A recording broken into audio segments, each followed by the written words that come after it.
welcome back. We just finished Frankenstein by Mary Shelley. Frankenstein.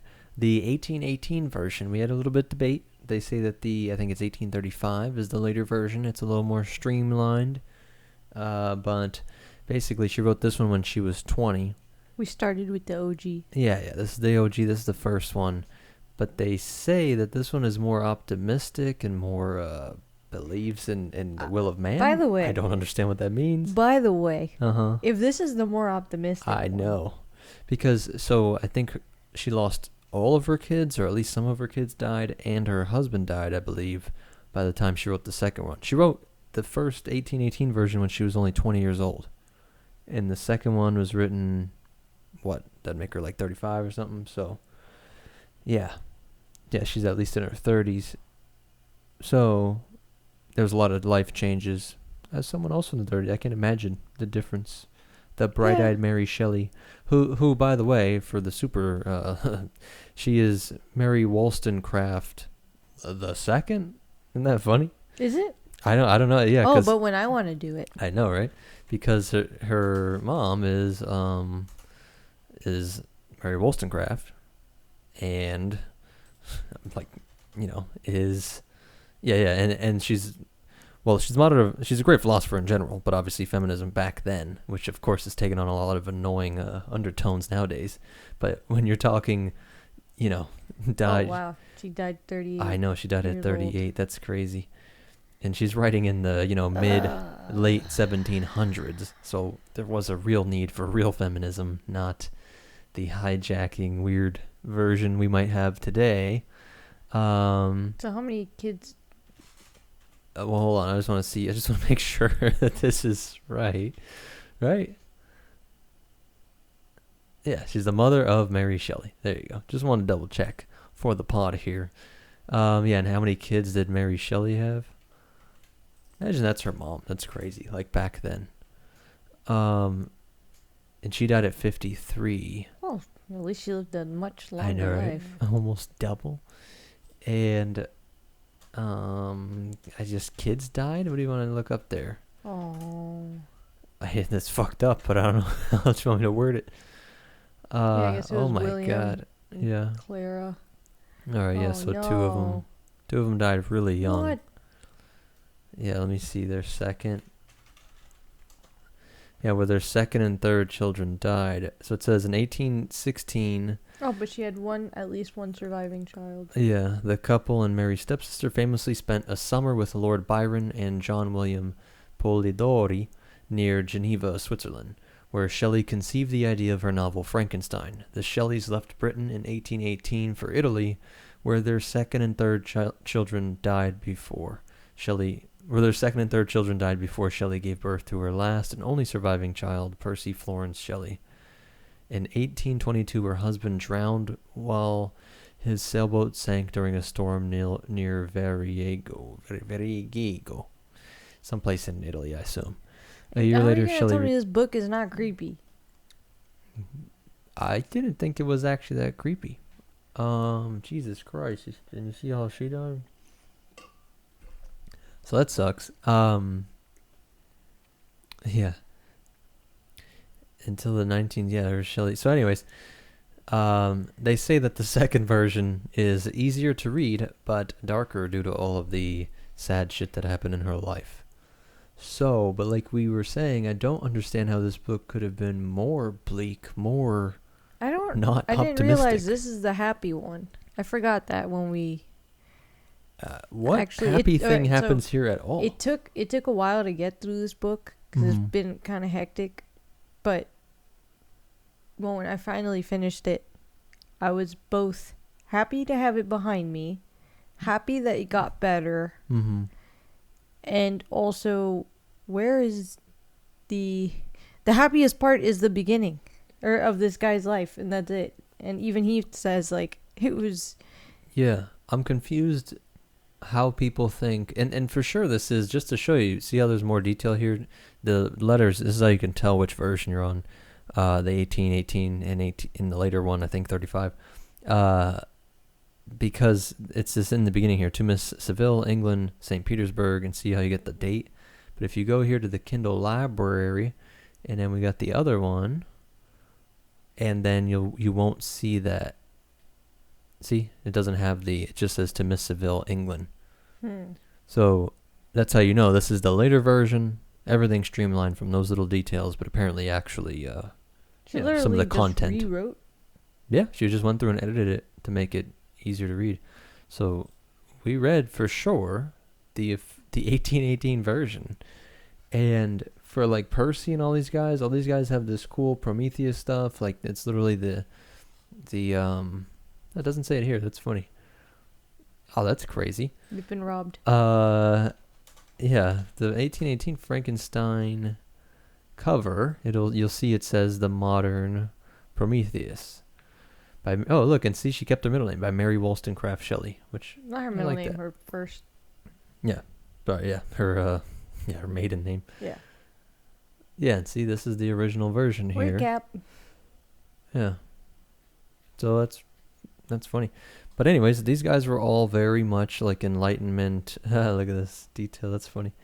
Enlightenment thinkers, pro-progress, pro-technology, and they even, you start to have this, bringing back Prometheus as the friend of the god, friend of humans, who's fighting the cosmic evil gods like Zeus. And so we're using technology to uplift mankind from the evil randomness, the vicissitudes of nature, and especially as a woman, like. I actually feel like none of that was the point of Frankenstein. No, I'm saying, but that's who she's hanging around with, and that's what's always brought up in talks of this book. But I agree with you. I'm like, no, man, this was like religious. This could have been written by a goddamn Roman Catholic priest, like an anti-vision. Also, I feel like this was just like a idea. Like, it'd be cool if someone brought something to life. Yeah. And then they hated it. The earliest, really. Experiments. I was looking at this because she doesn't even super get into it. Yeah. Because I was looking up, I was like, to give you context of when this was all happening. I think this is Galvani. So you get galvanism from him. Yeah, electric eel. That's funny. Basically, that this shit was all happening. This is only 20 years after him realizing, here you go, animal electricity. Because I was wondering, I was like, this is written in 1818 for people to really grasp how early that was in science. Like, you only have electrical experiments in the mid 1700s, I believe, and then this is showing late 1700s. You get animal electricity. Galvani's like thinking that there's some sort of electrical current in living things, because I'm like, this is really like good sci-fi. Everybody says this is the earliest sci-fi, which technically there's that Roman story, but I would agree this is like the first modern sci-fi. Yeah. With if we could hack body parts together, and it's playing with literally current day, probably not even pop science. This is probably like obscure science. I really do not understand how they knew, like, they didn't have YouTube and, Scientific American journals, magazines back then. They must have just literally hung around at universities. How did they know all this back then? She must have just been. I mean, her mother's literally the most famous. Yeah. One of the most famous writers in general, and obviously the best. She must be hanging out female around certain social circles where she could be hearing things. Yeah, it's just such a cool idea to think about. Obviously, the founding fathers even too, like the coffee house idea that everybody's hanging around and just learning and sharing ideas. This extension of universities. But anyways, this. As a book, yeah, I found the entire beginning to be dragged out. So, on top of the fact that if you're reading this book, don't expect this to be written in like a modern day type of language. Yeah. This is going to be, written in an 1818 style. Mm-hmm. It is hard for anyone that's not used to that verbiage. But I was gonna say, this era, I'd never really read any fiction from this era. It's always like philosophical stuff, and I gotta say, this was easy to read when you compare it to. I love. Yeah. I forgot some of the names he was making fun of. But I guess what I'm saying is, like, if you don't like to read books to begin with, because not everyone does, I know that, But if you're not a big reader and you already struggle to read, this is not going to be an easy or a good idea to pick this up. Yeah, if you're going to get lost on random words and you don't even know what the hell's going on. Yeah. And you don't want to stop and look up stuff every 2 seconds, even on the Kindle, which does make it easy. Sorry, I was going to look up some of the stuff he says. I mean, just pick any of the highlights. Yeah, I mean, no, the specific that he was making fun of how Frankenstein was in his youth into all the ancient Roman natural philosophers, but they didn't really have science back then. So like Paracelsus, and I forget the other guy. Was it Agrippa, right? Yes. Yeah. So it's just funny that like reading some of those older Roman things that are translated into this 1700s, 1800s lingo, some of the stuff I've read, and then I actually think it flows pretty good for the time and was probably like exceptionally easy to read for the 1818s, for the early 1800s. But like you said, the point still stands. Going from Stephen King to this shit is going to be rough. Yeah, and I'm really just trying to let people know, because I know someone who really wanted to try to pick up some classical reading stuff. Like they wanted to get a couple classics under their belt, and they kind of wanted to start with this one. Yeah, I wouldn't recommend it. They're not big readers. Yeah, Dracula's better, I think, for that. There's still also like a just classic, but it's later 1800s. You can also read. There's other classics that are a little closer to. Yeah. Are the way we speak now, where you're not going to be. Because Poe is what, mid to late 1800s? Yeah. Poe is before. Oh, early 1820s. That's pretty cool. Okay. Oh, look, he's writing in 27. Cool.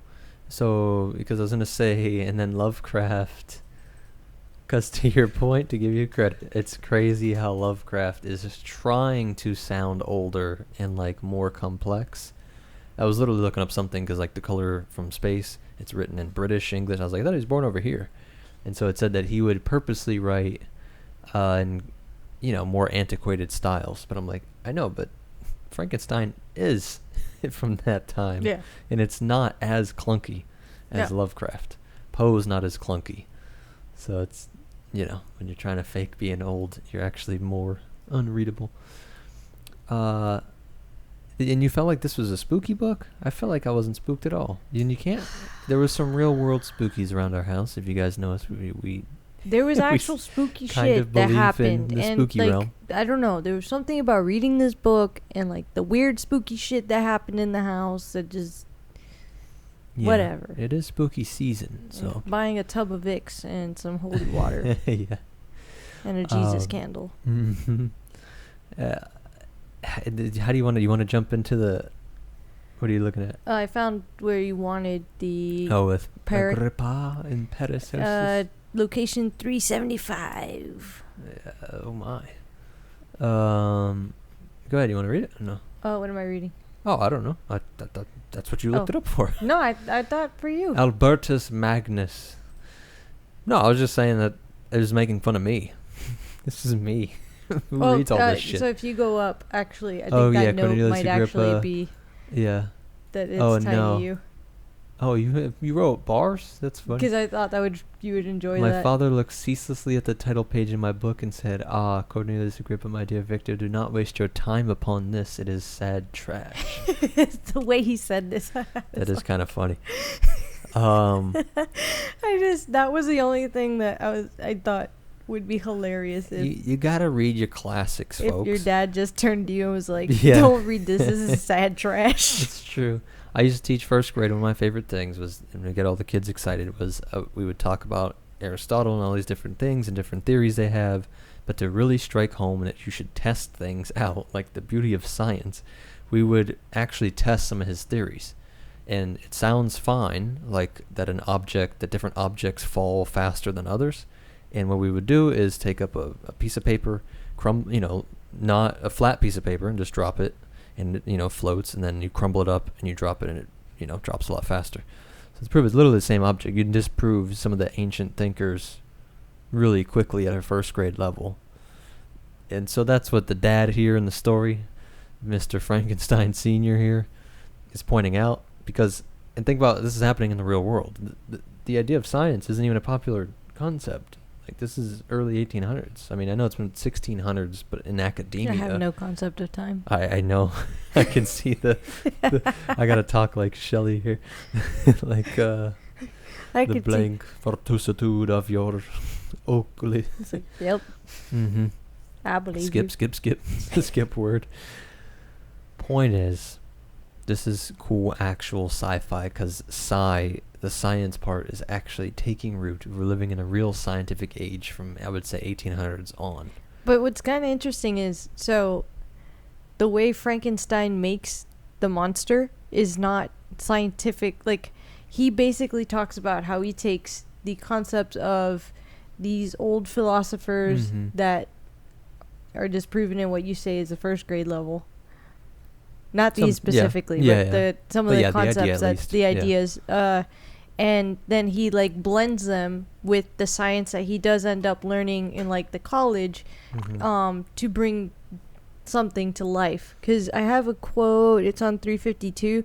It was the secrets of heaven and earth that I desired to learn, and whether it was the outward substance of things or the inner spirit of nature and the mysterious soul of man that occupied me, still my inquiries were directed to the metaphysical, or in its highest sense, the physical secrets of the world. So like, this is the kind of person that Mr. Victor Frankenstein is.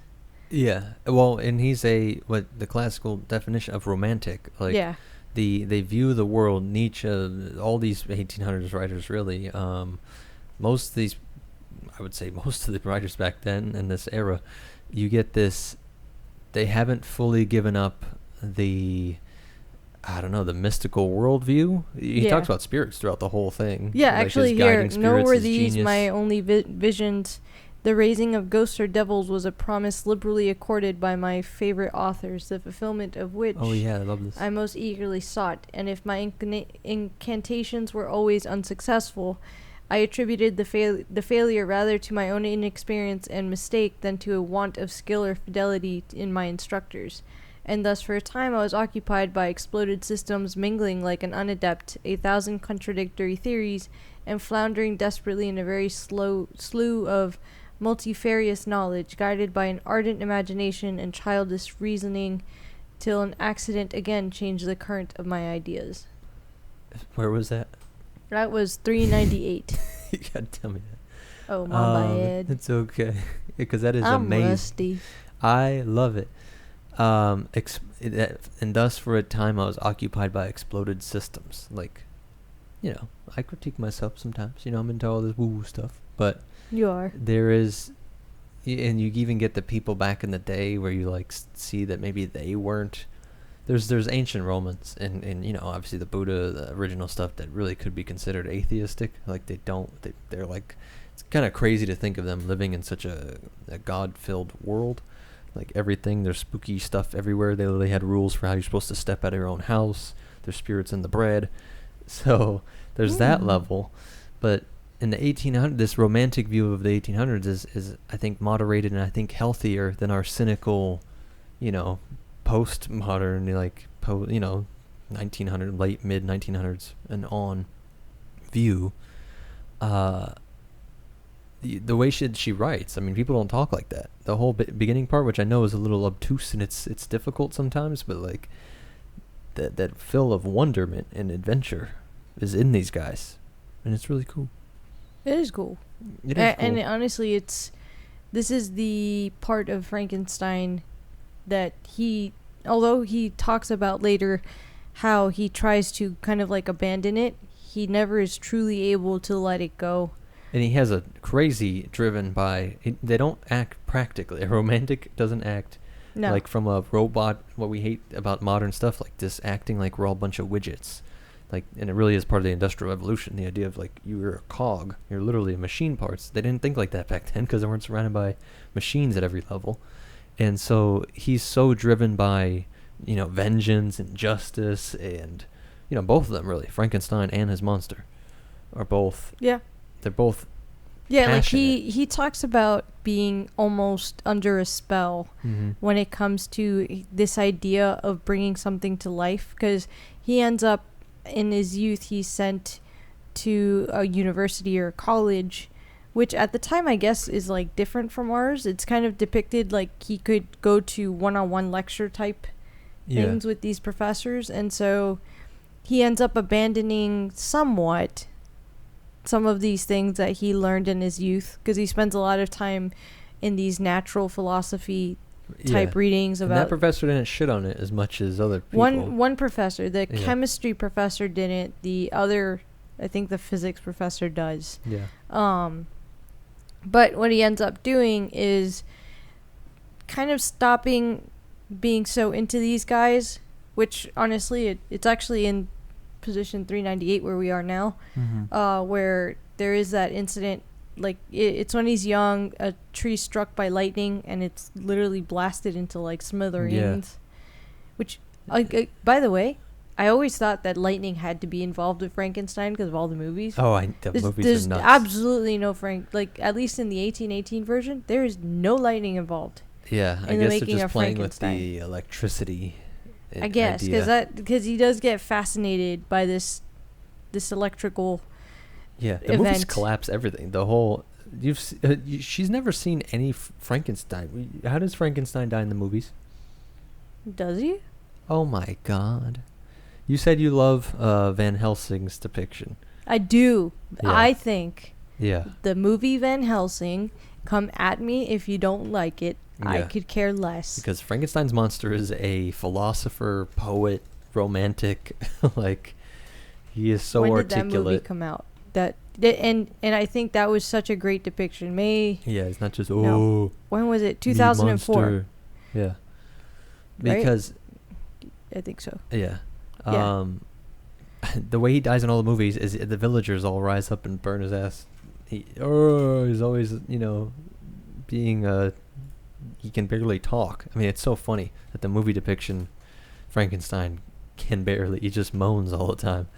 And so I forget which one I can picture it. I don't know what it's called, but he gets chased into like a big windmill thing or something, and they burn him down. Yeah. The whole villagers just burn him alive. In this movie, I don't want it to actually play because I don't think y'all are just going to hear muffled in the background. But he's so eloquent and he's educated, and I forget how he admits that he educated himself.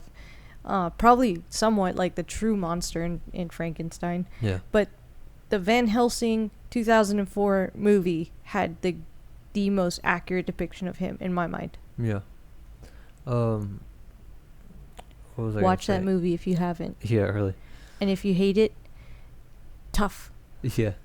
But his whole experiment is playing with this idea, which, back to the 1818, if you could make artificial life, we're dealing with that with AI fucking computer stuff too. It's like, if you can make artificial life, then maybe there isn't a soul. He's kind of a dick. He makes this life and then he hates it immediately. Just because it's scary looking? Like, he admits that he didn't realize he was under a spell maybe in making it by destiny when he put it together, and maybe he didn't notice. I'm like, bro, you decided to make an 8 foot tall. Yeah. And what parts did he use? I love that he's so much stronger than everybody and bigger than everybody. I'm like, you pick the parts, bro. I also love they just discreetly. I collected the materials. I'm like, oh, I love that part too. What does that mean? There are some goofy parts here this is, I think, great. Like, I've done enough flattery for when it was written, how it was, and all that stuff. But there are some plot goofy, I forgot what they're called, where you just kind of conveniences. Like we don't spend a lot of time learning how he got all these parts. We don't. I mean, sort of. I have here. But I collected bones from charnel houses and disturbed with profane fingers the tremendous secrets of the human frame. And how was this? 596. Yeah, but there's some really good show we were watching where it got into that. Even Benjamin Franklin has the conventional story, and I do believe it, is that the reason why there's a shit ton of bodies underneath one of his houses, I think in England, is because they were doing experiments, early anatomy stuff. Like, most people are freaked out by it in general, and then the church specifically. Like, you shouldn't be fiddling with bodies. And that's why I say, I'm like, the point of this is not a Promethean text. I'm kind of confused by that. And I have the balls to admit I'm confused by why it's even called that. Because Prometheus, from all the myths that we know of, is a friend of humanity. He gets punished like you like using fire and tech in general. He doesn't hate us. I he feel doesn't like abandon us. Frankenstein. Like, Frankenstein is like the like he's given this power. Unless he's that's hit the with an epiphany. Point. He had to hit her with it. Had to hit her with the esoteric word. I'm gonna make a T-shirt design with that word. I already slipped a Nietzsche in earlier, so.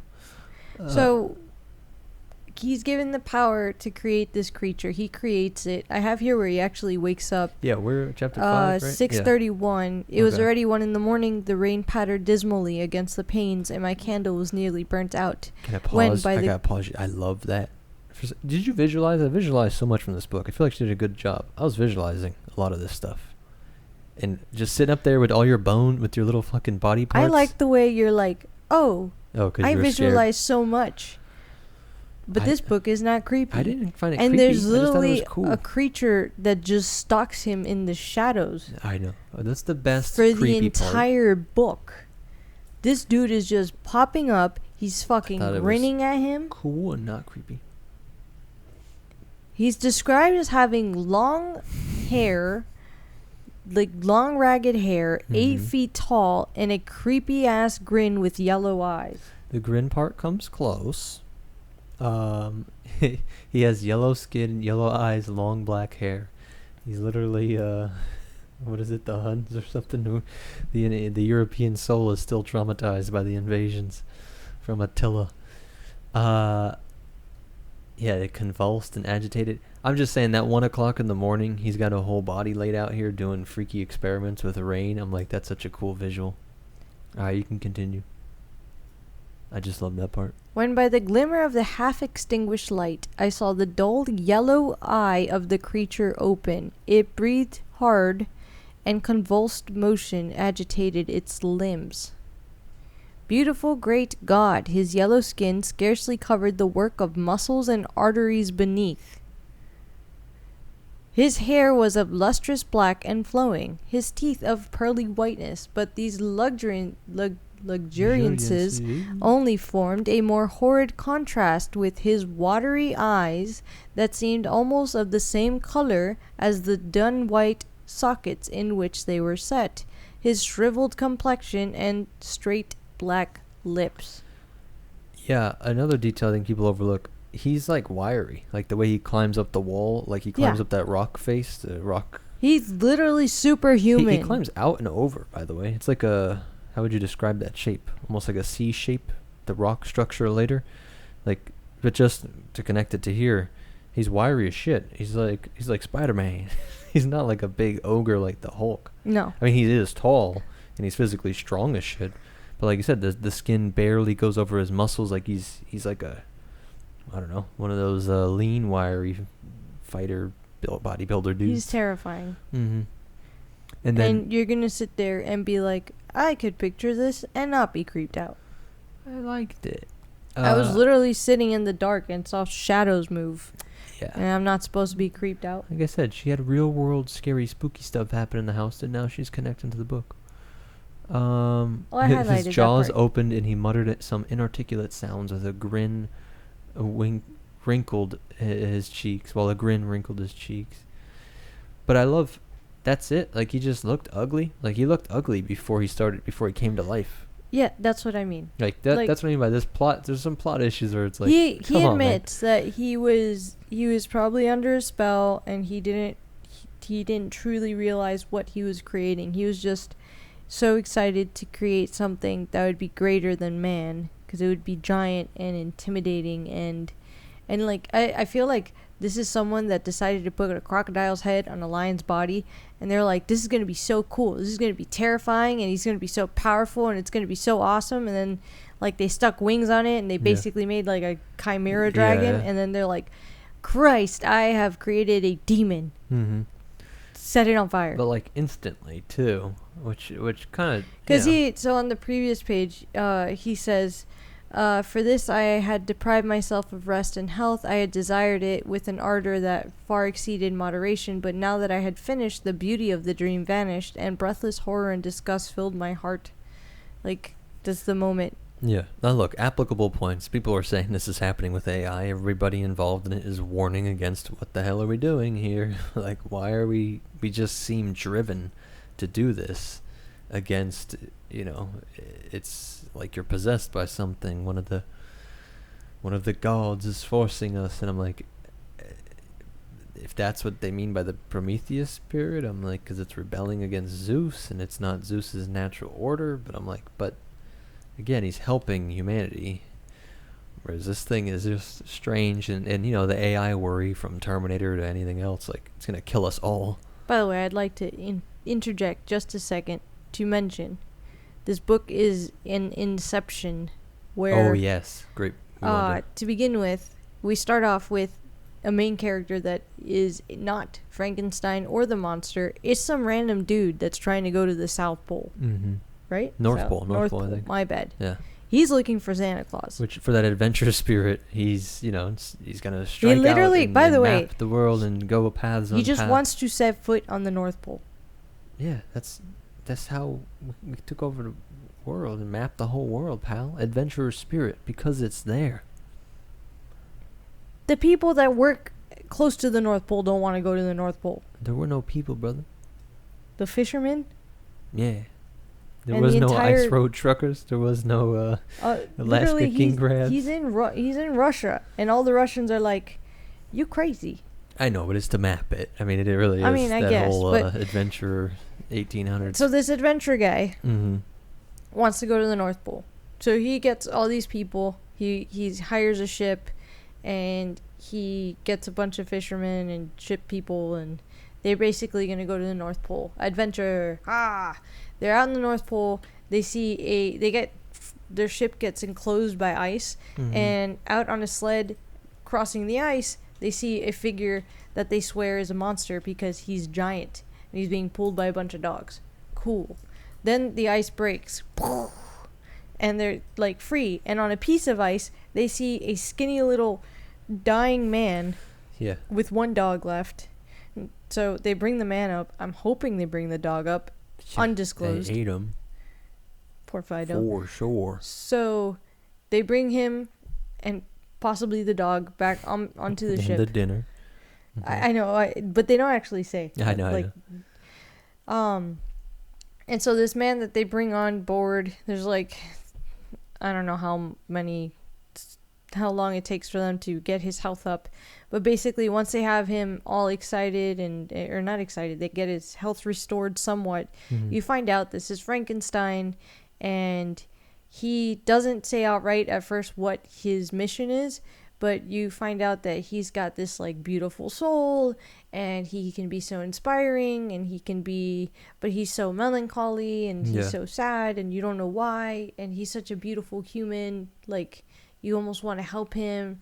And so he and the captain get close, and he starts to tell the captain along, like it takes a long time, but as they're traveling further north, he's telling the captain about basically his childhood. So as you're reading this is a letter from the captain to his sister, where he then talks about and documents the story of Frankenstein. Yeah. And then within that story, there's another story. Yeah. At the end, because we talk about the inception point, like I said, there's literally 3 layers of writings, basically. Yeah. Because then later on, he has to document the story of that Frankenstein is telling that gets us to the current time period. Within it, the monster tells his like what adventure he went on. So it's like 3 layers in. Let me tell it. He literally goes, "It's a long tale, but let me tell it." I was waiting for a plot twist at the end when the monster comes on the ship. I was like, "Oh shit, we're gonna get like hello, I've found these letters. Like, they were all ripped to pieces." I was like, because if you have that many layers I thought I would send this to you. Somebody writing, I was like, that would be a clever way to have to get around the spoiler, because I'm like, well, they all live because we're writing this from the future. We're writing about this. I admit, I wasn't sure if he was going to live or it would just be that someone found these letters and sent them to her. Mm-hmm.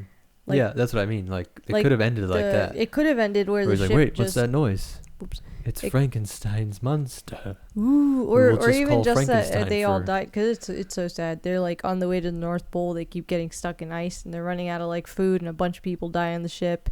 And literally all the sailors ask the captain, they're like, can we go home?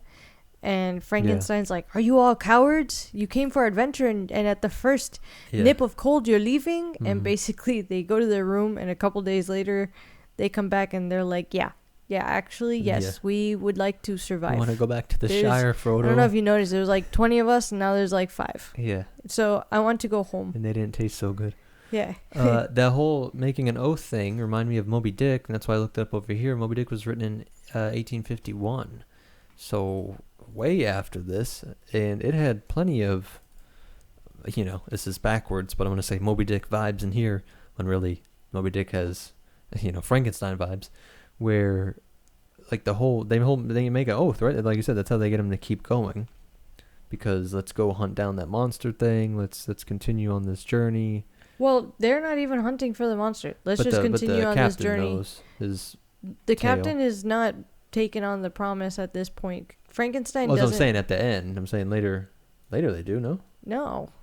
I thought that's the whole point. He's telling him the whole story, that's one of the other missions, that this demon's running amok in the North Pole. I mean, Frankenstein asked him to please continue on his mission after he dies. Yeah. But basically the sailors are like, we're not doing that. And he even tells Frankenstein, hey, we're not going to be able to do the North Pole trip or possibly kill the monster on the way. But that's what I mean. Hunting, roping them into his killing the monster journey is like Moby Dick with they all get obsessed with killing. Kind of, but like nobody cared. Yeah, of course. Yeah, they weren't as enthusiastic like Moby Dick. And it's just a couple of those themes when I was just like, oh, that's what it reminded me of. What'd you find? What do you got? I'm looking for, because now that you're talking about Moby Dick, there were a lot of things in this that reminded me of the Phantom of the Opera. Oh yeah. Because so in the Phantom of the Opera, not just the creepy face, the Phantom of the Opera, you have this character that's deformed and outcasted, and unloved.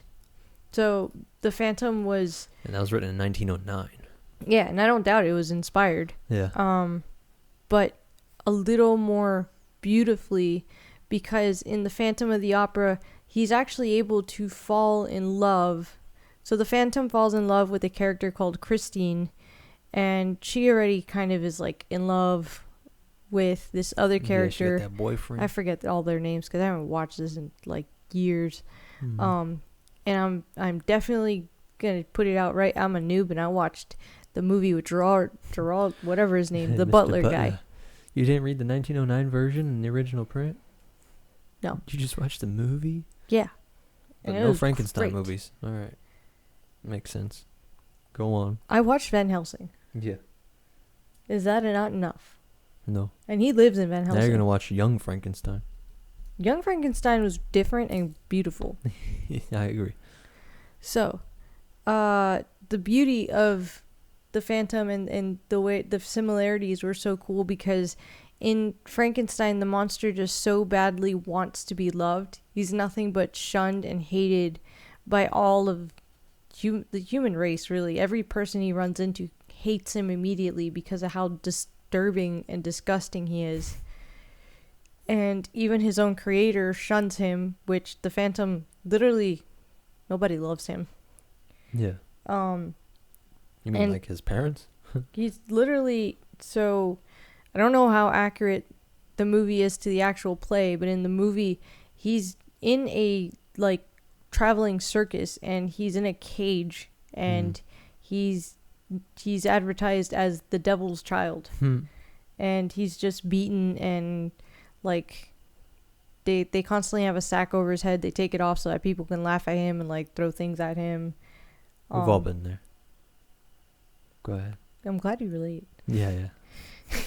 But yeah, it's somewhat, some of the theme is similar. Like this deformity makes it so that no one can love you. But I was saying his longing for love is even, like the huge... even the Phantom talks about how he's denied pleasures of the flesh because of his deformities, where literally that's what's happening with the monster, and he wants Frankenstein to make him a woman, so that he can have and feel love, not necessarily sexual love, but let's just get into that debate. What do you think, people listening? Does his willy work? I'm like, that sounds crazy. Like I was saying, like a mule or like some, things that we breed that can't. Freddie went a really weird route with this. Oh Jesus! Don't say that part. Jesus. If we don't say it, it's gonna sound even weirder. I thought that Frankenstein was gonna, as the kids say, grape. Yeah, Frankenstein's monster. Was gonna have his way with Frankenstein's Elizabeth, which I have to admit, there's so much.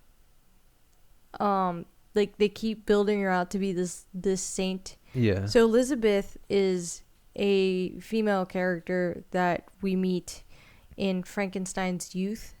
Basically, his mom had been a poor, she went through some shit with her dad, and she tried to help keep him alive as long as possible. He died. They lived in poverty. Frankenstein's dad was friends with her dad, and he admits there's many years between them, but his dad fell in love with his mom, and they lived happily ever after. They had Frankenstein, and they would travel the world because they were cool like that. Yeah. And when they would travel, they'd occasionally visit peasant people, I guess, to keep... like these sick houses kind of things, or like these orphanages. Yeah, like she felt... Well, even just peasant. It just said peasants. They would just go into peasant houses. Mostly so that I guess she felt like she could stay in tune with that part of her. She didn't want to get snobby because Frankenstein was rich. So she would go, and one time they visited this peasant family, and they had 3 boys and a girl, but the girl didn't look anything like the boys. And so the girl was painted out to be this saintly looking creature with beautiful porcelain skin, blonde hair, and blue eyes, where the boys were tan fisherman types.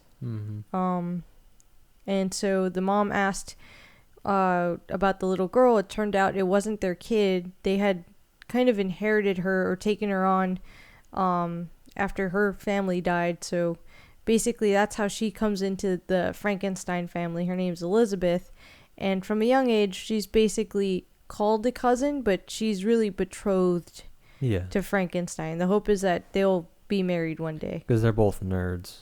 Well, the parents love them both very much, and yes, they're both nerds. Yeah, I mean, that's why, because nobody else... I mean, the dad was into some of this stuff, but not as much as Victor Frankenstein. They just felt like they got along so well, too. Yeah, they're bookworms, they had the same type of personality and everything. Everything about them seems to click. They immediately meshed.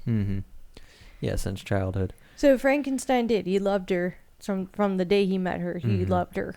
Yeah, and then obviously the main threat that the monsters makes is that he's going to ruin his wedding night, or I'll see you on your wedding night.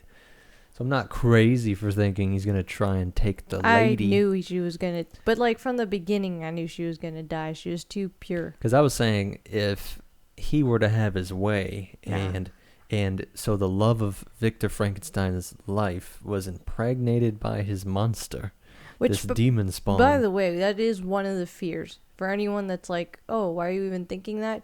So in the book, the monster comes to Frankenstein after he's been shunned and turned away and chased away by everyone. He actually finds Frankenstein again, and he tells him that he wants him to make him a female. Yeah. And Frankenstein agrees because he feels like the monster's sort of right. As his creator, he shunned him. He didn't give him a chance to come into the human race or our society in any type of way. He just kind of left him to his devices, and he had to figure shit out on his own. The monster does creepy shit. He ends up building stalking people. Yeah, he literally builds a little hovel against someone's house and can peek into their house, and he learns to read and write and about man through this little peephole that he has to watch this family. Yeah.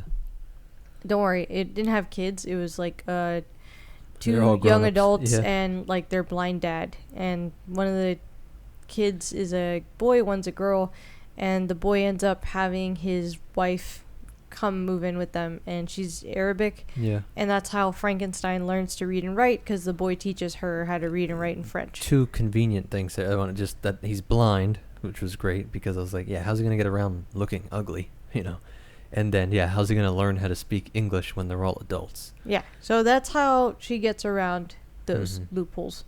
So Frankenstein kind of falls in love with this little family and starts doing little things to help them, like he'll leave cut up wood so they can have a fire, and he does little things like They he'll just shovel think it's snow. the wood spirit. Like I never got like, what do they think's going on?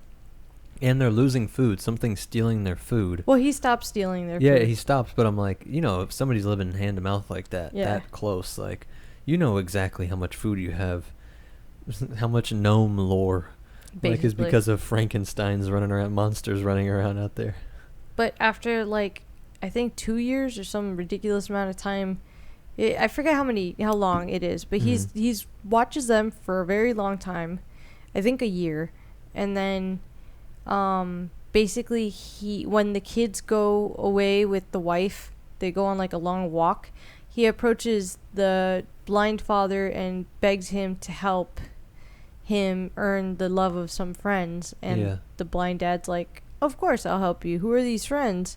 And so the kids come back from the walk and they find this monster basically at the foot of their father. Bobby.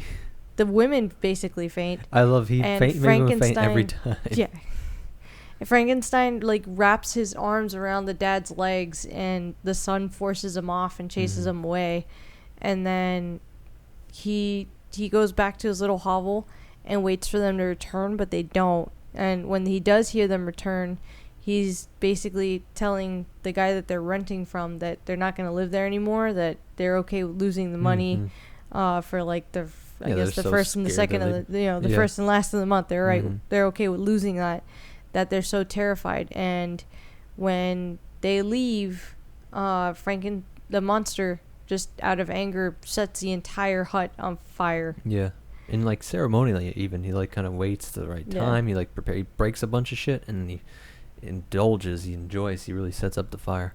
And so this is kind of the second, because the first time that his heart really sort of felt the feeling of anger and revenge was when he was chased away by his creator Yeah. and shunned. And then he's in the forest by himself and he feels coldness and cruelty, but he falls in love with like nature and birds. And so now when he thought he could finally win over these people, he's basically again shunned. And this is kind of where he really starts to think like, all right, Yeah, humans suck. Humans suck, And I'm and we never should gonna just fit in. destroy this race. Mm-hmm. So when he comes to Frankenstein and asks him for a woman so that he may feel love and he may temper this need to destroy, and he could finally feel like fit in. And I love that he fights it at first, and it's like, dude, come on, you gotta do this. And Yeah, finally he at realizes first- like, all right, let me give him a wife. Frankenstein at first doesn't want to do it. Then he admits that, as his creator, he probably did kind of mess this up. So you'll give him a wife and everybody will be happy. Because he promises that with the woman, Yeah, he he'll will go stop. out into like the mountains, or specifically they'll go to South America because Mhm. no one's there. Yeah. I hear it's empty. Yeah, That's what and they won't folks ever told me. bother man again. Mm-hmm. But as Frankenstein is creating the woman, it occurs to him that not only will they eventually want to reintegrate or be a part of the human race, they'll probably want to make children. And he's superhuman to begin with. This Yeah. next one would probably also be superhuman, which makes their kid some kind of Yeah. Super duper. superhuman monstrosity. Mm-hmm. And so halfway through creating her, he decides to scrap her. Like, he literally destroys what he's put together already, because he had materials and everything. He was starting to put her Yeah. together. He tears it apart, and he decides that no matter the cost, he's going to save the human race by not allowing the monsters to have children. Yeah. Sorry, that was a long rant, but I felt like that had to be. explained, and then that's why you wondered if his willy works. Yeah, exactly. I mean, it proves one. If everything else super works, then why not that? That's my all. joke. What? My god. My joke was that in the parody version of Frankenstein, that he would be like very good with the ladies. Yeah. Because he's tall, dark, and gruesome. But his willy works. Yeah. Superbly. Ingramoniously, and some other funny. big word from back but then. I also forget how gross he looks. What? What were you saying? You threw me off with your rant on the on justifying why Frankenstein could be attacking his wife lady. Basically, he kills the little brother, right? Oh yeah, so out of spite, after after he's shunned by he gets shot too, people, which was funny. I don't know why I've never heard anybody mention that. He part. runs from village to village. He's shot. He feels nothing but pain and sadness. And is it bad? That part was kind of funny. That he's been downtrodden in such a big way. It was weirdly anticlimactic. This whole scene with him losing. He thought of them as his friends, but he's, like I said, watching them through holes in the wall, like basically a peephole. See, he's like creepily spying in the woods, watching this family, but they mean everything to him. He loses everything, and then he's just, I don't know what the fuck to do with myself. I'm gonna go back to Frankenstein. Woods. Yeah, well, yeah. So let me go back to my creator, hunt his ass down. But that he finds that girl was like gonna drown or something. Oh right? yeah, so the reason he's shot is because in this journey to back to Frankenstein, he sees the little girl drowning and he pulls her out from the waters. It does say that he basically revived her, which I was like, ew. But then her, dad, brother, whoever she was with, some guy stumbles upon him basically reviving this child, and that's where he snatches the girl, starts to run away from him, and Frankenstein basically runs after them, and terrified, he turns around and shoots. I mean, Frankenstein. He shoots the monster. From the monsters was chasing after him. Walked up and shot him. But the point is, like, he was just like, "What the?" He's so strong. Like, it doesn't really super. It hurts him like so. He's in so much pain from this. But that he's not even sure if the bullets. It takes him a while. It takes him, I think, a few weeks or a few days for him to recover. Yeah, monsters. Frankenstein's monsters. Very not so good day. Whatever that book is. That kid's book. Like, just to throw it on top, that why did we need that whole part? But whatever. So he goes looking for Frankenstein, and the monster is in the woods when Frankenstein's younger brother, who's 5, stumbles upon him, and he thinks, okay, so I'm gonna get this 5-year-old to love me, because a 5-year-old can't be impressioned enough to hate me. Like, they're so pure. He'll have to just accept me. And if he can accept me, he can be my first foot into society. Like, he'll convince everyone I'm not a bad dude. But as soon as the 5-year-old sees him, he freaks out and he's like, "You're ugly. Get away from me. Basically, I want nothing to do with you. Burn in hell." And just out of anger, he takes the little boy by the neck, and that is the first death. Yeah, the first actual. Because he couldn't take, like, not only was it that this little boy didn't like him or even gave him a chance, it was that this little boy basically shot down. He saw this little boy as his last chance. If this little boy can't accept him, if a 5-year-old isn't going to be won't open their heart to him, what chance does he have at anyone else? I was surprised there wasn't a scene if he could steal, like, babies. Just to make him even creepier. Well, creepier ways is that he could have tried to make hybrid beings, or he could just kidnap kids, like really young kids. And the book didn't have either of that, so that's kind of funny. I'm like, that seems like logical things he would do. I get not stealing a baby, because now that we have a baby, what is the plan? I need milk. Especially at the time, I don't think they had formula. Yeah. All right, he got to steal a woman, and a pregnant woman, just keep him captive. Oh my god, that's so creepy. But also you can't, because then you also need a doctor. Like what? He's gonna help birth this child? No, they're already, You can't it's a take a lot. pregnant woman. Yeah, take them both. I In don't know. 1818? No, already gave birth like a young, Oh, like a okay. newborn, like a 1-year-old, and the mom, and say like, hey, you're gonna keep it alive. I'm gonna indoctrinate it to not be afraid of me, and we're gonna give that a try. This guy's brilliant. I mean, it's funny. My funny also the hand wavy stuff. That's how you know this is real sci-fi, because you get hand wavy. Woo, woo, woo. Whether it's hyperspace, like It how was do we magic. go faster than Woo. light travel? Yeah. And here it's like, why is he so smart? How? Come on, guys. With any kind of how learning works, like That's what I he- mean. So, he what goes brain from- did Frankenstein yeah, pick he for this took guy? these to get these parts to build him. These are like no-name graves. What was that lore series on Netflix that got into the real history of like grave robbers and shit that were stealing bodies to give them to some of these burgeoning scientists Oh, I don't remember. that were doing anatomy work. So you got to picture that's who he's working with. These people that are too poor to have real graves, and they just kind of have mass graves, or even just die and nobody knows anything about them. So this little black market for human body parts. So you're telling me that guy gets his body hodgepodge together, electrified. How would it be better than the original state? You get this philosopher, poet, romantic, beautiful, peaceful man that is the monster. But its brain, like, why is it so much more everything than the parts that went into it? So I felt like that was a little of an unrealistic jump that doesn't get explained. But like I said, sci-fi has to do that somewhere.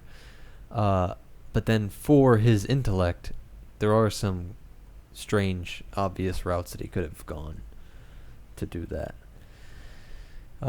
He also doesn't. Neither of them just come out and explain it ever, right? Does Victor Frankenstein? He finally told. Explain. Because he gets like arrested and everything, and it's at first it's like, all right, I get it. Nobody's gonna believe him that he made a fake man.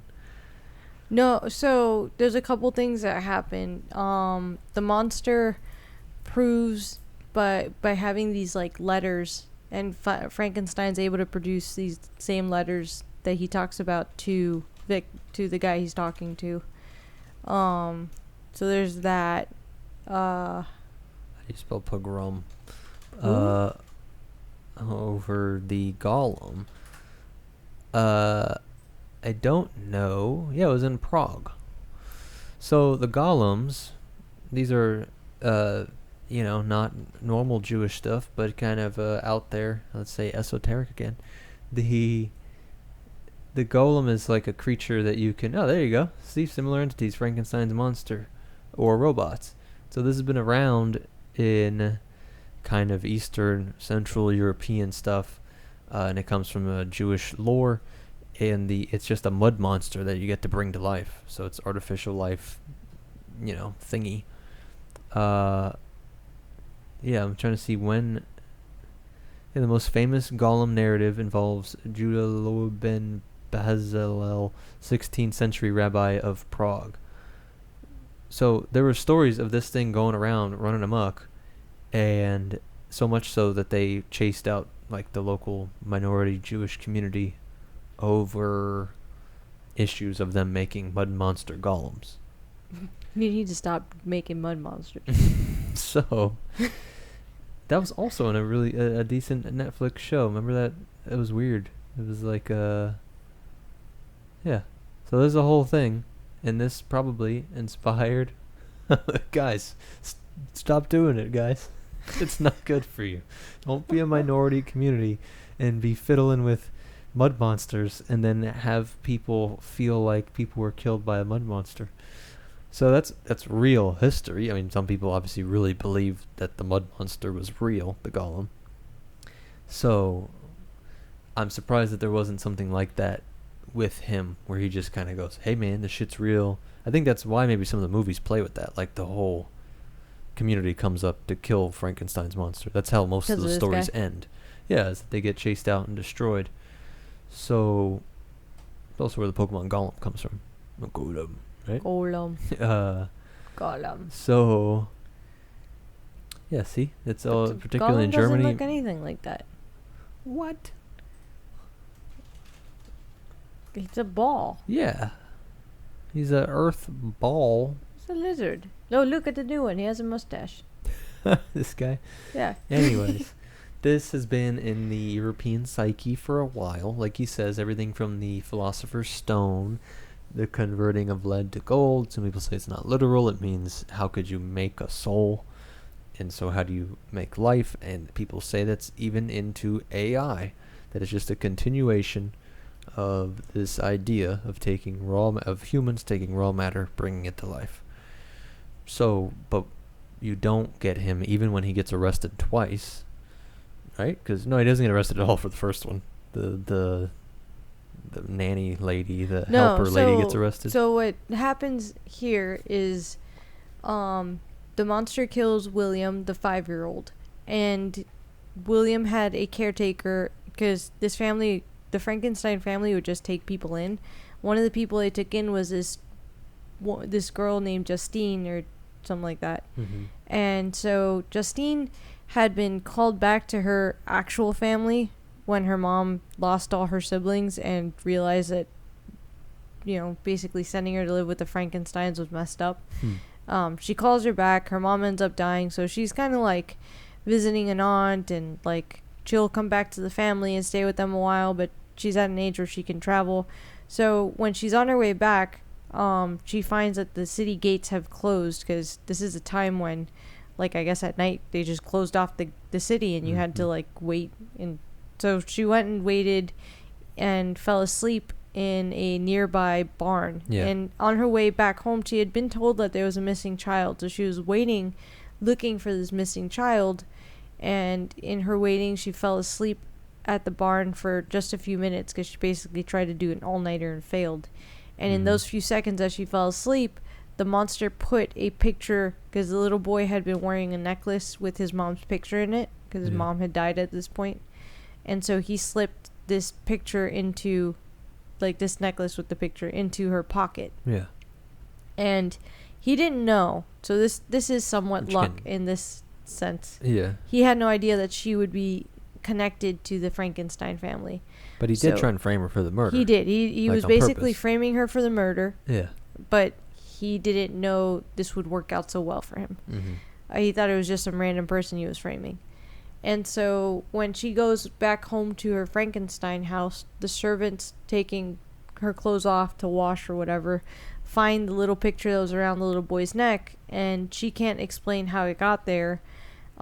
She's innocent. Elizabeth knows she's innocent just because her character is not. She always loved William, and it's not in her character to have killed William. And Victor knows she's innocent because deep down he knows the monster did it. Mm-hmm. Yeah, but he can't say they have anything. no way of explaining it. I thought that was written great. Yeah, he feels he can't bring it up because no one's going to believe that he literally has a reanimated corpse running around killing people. Yeah. Yeah. It reminded me of, even though we didn't read it, but I've heard countless people explain it, some of the Dostoevsky works where a simple, seemingly amoral thing sometimes, but even just one immoral act just spirals in the madness in the person that committed it, just trying to live their life thinking they would be okay with it. And it's like he's just going nuts watching this lady get accused of and how. Yeah, she's not just accused; she's sentenced to death. But again like in 2 days. Yeah, but Shelley's running around with a bunch of supposedly, they were atheistic types, these Faustian types, these pro-Promethean types. There's not a lot of talk of God in any of this book. Well, but she's religious. The lady that dies, I'm like, the religious people are all shown pretty well in this book. I'm kind of confused at why people think Shelley's making such a... Justine has this is really pretty kind of paragraph where Elizabeth and Victor go to visit her, and she begs Elizabeth. She says, "Look, just the fact that you and Victor believe in my innocence, it helps me know that God will take care of me. Like the only thing I'll be in heaven with William." And I'm trying to find. I did confess. She admits that she's, because that's a big issue. She finally confesses that she did the lie, and it's Yeah. like, oh well, now nobody believes you, and even her friends, all the Frankenstein family, they're like, well, I mean that kind of solves it. I guess she did, which crushes them. So there's a cool parallel with like the monster who just loses faith in humanity. They're like, really? Like somebody that's so Even close this lady and that perfect was and amazing. framed has not lost hope. She tells Elizabeth, "Don't." It's after this, I believe she tells her, "Don't live in, like, don't be sad for me forever, Yeah. and don't lose hope." Basically. Yeah, because I love this line. I did confess, but I confessed a lie. I confessed that I might obtain absolution, but now that falsehood lies heavier at my heart than all my other sins. May the God of heaven forgive me. But just that point, like, she actually feels worse. She's okay with being sentenced to death in a world of confusing. Yeah. Well, because they threatened her with excommunication and hellfire. Yeah. If she continued to say that she didn't do it. But she lied. You know, she probably had to swear on a Bible. She probably had to swear somehow to God that she did it. Go to the next page. Hmm. There it is. Right above where I highlighted, Justine shook her head mournfully. I do not fear to die, she said. That pang is past. God raises my weakness and gives me courage to endure the worst. I leave a sad and bitter world. If you remember me and think of me as of one unjustly condemned, I am resigned to the fate awaiting me. Learn from me, dear lady, to submit in patience to the will of heaven. Yeah. So they're acting like, I don't know, she's a good, she's one of the better characters in this whole book. She's the most respectable, like, wise person in this book. So, like, I was surprised. I don't remember I definitely never read this. Me neither. Because I'm like, I feel like I have a vague thing in high school. We were supposed to read it or something. Maybe, but I didn't read this. So I always thought this was going to be some sort of, and then especially reading that the 1818 version is this super optimistic version of humanity, that we can conquer anything, that it's humans' will and ingenuity that's, perfect, and forsake the old, silly, dusty world of gods. And it's like, I mean, this lady is the only wise, she literally good person says here. on this next, on the next over there, down, we stayed several hours with Justine. Further down, down there. We stayed several hours with Justine, and it was with great difficulty that Elizabeth could tear herself away. I wish, cried she, that I were to die with you. I cannot live in this world of misery. Justine assumed an air of cheerfulness, which, while she was with difficulty repressed her bitter tears. She embraced Elizabeth and said in a voice of half-suppressed emotion, Farewell, sweet lady, dearest Elizabeth, my beloved and only friend. May heaven in its bounty bless and preserve you. May this be the last misfortune that you will ever suffer. Live and be happy and make others so. Yeah, so even if Shelley didn't, And on that morrow, Justine died. yeah. Like, she goes to death happy, peaceful, respectable. She's peaceful, innocent. and she's literally telling her cousin, don't let this ruin you. Yeah. Keep living, be happy, make other people happy. She literally, like, a saint. I mean, that's how Christianity spread. I'm gonna be in heaven. Like, I know that I'm innocent. I'm going to heaven. I'm gonna be with William. Mm-hmm. Which is so sad, by the way. Later in the book, I don't know if you caught this subtle. Basically, Victor talks about visiting the graves of his dad, Elizabeth, and William. Yeah.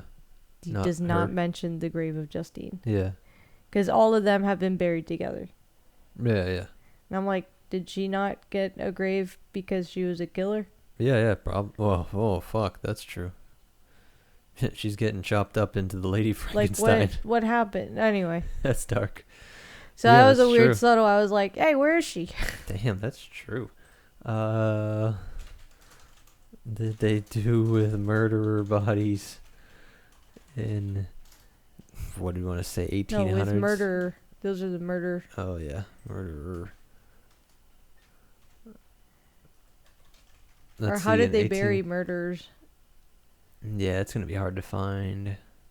Oh, look, the bodies of murderers were typically given to medical schools for dissection. In 1752, the Murderer Act was passed in the UK, requiring the bodies of murderers to be either dissected or hung in chains after execution to deter people, or contribute to science. That's crazy. That's what this was based on. Yeah. Yeah, all right, so this is the William Burke and William Hare, that story we were talking about before, that horror story. This pair of murderers and grave robbers would kill their victims and sell their bodies to an anatomist in Edinburgh, Scotland. That's what we were referencing. Like, this was a whole thing going on. So it's in the milieu, it's in the culture for, 50 years. It's in the UK, but there's probably something similar going on throughout, the rest of mainland Europe. Because they're all in Vienna, right? So because of Frankenstein, she doesn't get a grave? Yeah, probably. Let's go to the full parallel here that she might have intended. She's probably being chopped up for anatomical study. Ridiculous. That would be so much more ironic and darkly poetic here. Man, that's crazy. Yeah, and that's so subtle. Yeah, that's cool. Let me put a note here then on that. The murderers, no grave, and for anatomical study. That's crazy. I'm glad you got that and brought it up. That's what I'm here for. I know, that was dark. But you see my point with, I think this is always pitched as these kind of Enlightenment era. And then, I love some of my Prometheus folks. But it's this is, if you want all the esoteric reading or the between the lines, is the Roman Catholics are right throughout all of this. Why would she write that? And again, what the hell's the 1835, the later version? I'm terrified. So, let's see if anyone out there can point out a happy moment other than Victor's childhood, which he literally describes as the happiest time of his life.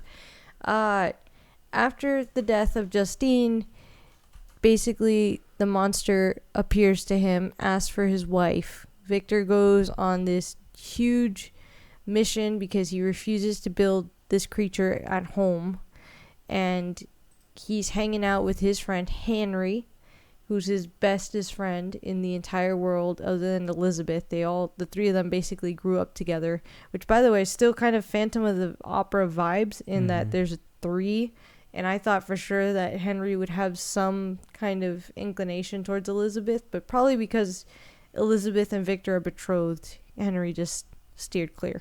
Yeah. So they all him and Henry hang out. They go to England, where Frankenstein needs to talk to some philosophers and scientists because he's trying to create Frankenstein. The monstrous, basically. Yeah. Really. And then they end up from the UK, or the UK. They go from London to Scotland because they get a letter from a friend who's y'all should visit me and the mountains are beautiful here.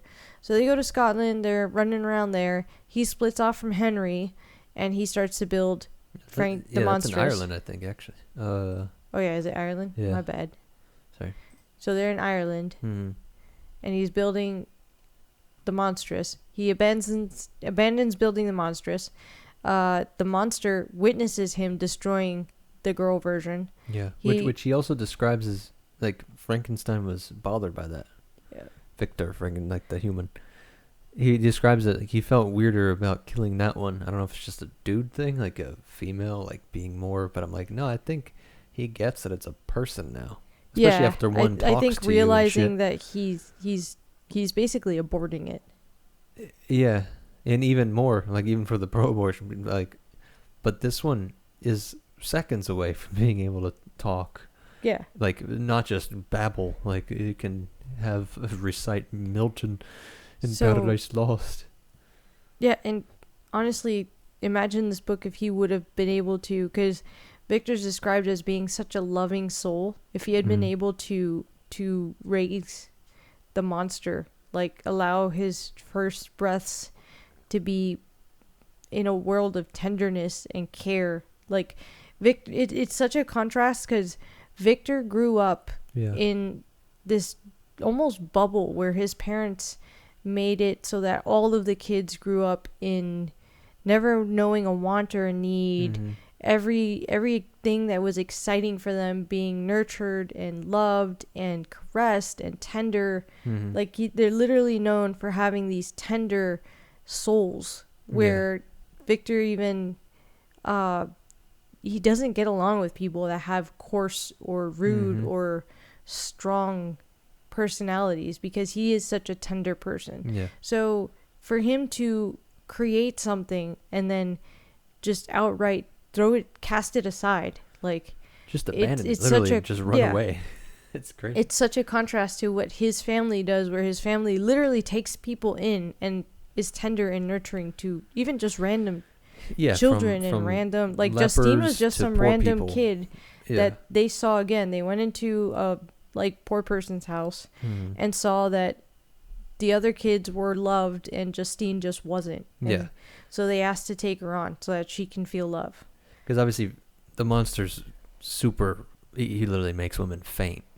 Yeah. So it's, but so would somebody with the plague, or I mean with leprosy or something. Like you could see somebody being so afraid, or different types of people, or like you said, even just poor people. It's such just a if you're difference noble, between what his family probably would have done. Yeah, because they weren't noble or like royalty, but they were pretty well off. They weren't were like well absurdly wealthy, but like, you know, I don't know. They were traveling around. Yeah, they're way above middle class. They're fine. Mm-hmm. But for somebody like that back then to imagine the difference. And like he could have even done that with the female. Mm-hmm. Like the monstrous could have been woken up and raised and molded in a more tender environment, and maybe even had this hatred of humans never even happen, and then have her personality temper that of the him. monster. Yeah. But he just can't forgive him at that point. He killed his brother. At that point, well, he also, I think he worries, rightfully so, that if the monster could be so easily turned to hate people, what would two of them do? Because even if they felt tenderness from like a small group of people, his argument is that eventually they would want to be a part of society. Like, even if they send them away, they at some point, like, he clearly wants love. And he clearly wants acceptance, and at some point even two of them will want love and acceptance. Like, and what do we do when like, he starts imagine writing, if even books together you and I had absolutely no friends or family or connection to anyone else. It's just you and me, and there's creatures like us everywhere, and they want nothing to do with us, and every time you and I show up they throw shit at us or shoot us or try to set the world on fire. Like, So rightfully so. I see where Victor doesn't see where, he wants like, to engage intellectually. It's and where, imagine you're gonna if go they get a library card, like, come on. Imagine if they all look at us like we're ugly and dumb. Yeah, imagine. Or terrifying. No, literally make people faint again. Well, this is why we blindfold our friends, but horrific looking monsters. But then also just have the balls or the brains to kill this thing then. Well, so he tries, but still. He honestly ain't got, which we're getting there. He should have just done it right there on the table. We're getting there. So he kills the girl, the monstrous. The monster gets so mad that Henry at this point was coming to meet with Victor. Like, they were going to meet back up so that they could start heading home. And the monster kills Henry, and Henry's body washes up on the shores. And at that night, Victor had been disposing of the monstrous in the waters of that same, like, lake. Yeah, and he ends up falling asleep, or like ocean, I forget where, but it's a body of water. It's the ocean, yeah. It's on the beach. He passes out, he falls asleep in the middle of the night, and his boat ends up on land, and they all accuse him of killing Henry. He has no idea it's Henry until they show him the body, and he freaks out because it's his best friend. Yeah. He's thrown in jail because they feel like his reaction is that of a murderer facing the consequences of what he's done. And he's in jail for I forget how long. His dad basically sent to come get him, and at some point they're able to prove that there were witnesses that saw him at the time when the murder would have been conducted.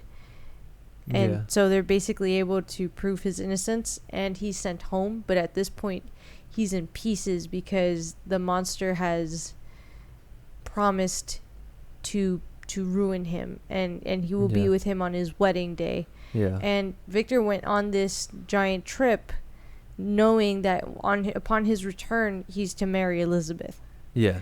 So he's now returning in shambles and knows that the monster will try to be there on his wedding, and he thinks the monster's there to kill him. He's impeccable at showing up whenever. It's crazy. This monster just shows up. Yeah. Like, it haunts him. He's Jason Bourne. What's the Basically, meme? it's a 8-foot monster that no one can notice in the shadows. It's I know, but he always perfectly, stalks and just pops up in your window. Hey, by the way. So, he comes back. Him and Elizabeth decide that they're going to get married in 10 days. Or his dad helps decide this. In those 10 days, he basically arms himself to the teeth with, like, 2 pistols. Yeah. I don't know, a ninja star, whatever you could find around the house. Mm-hmm. And he decides that he's going down fighting.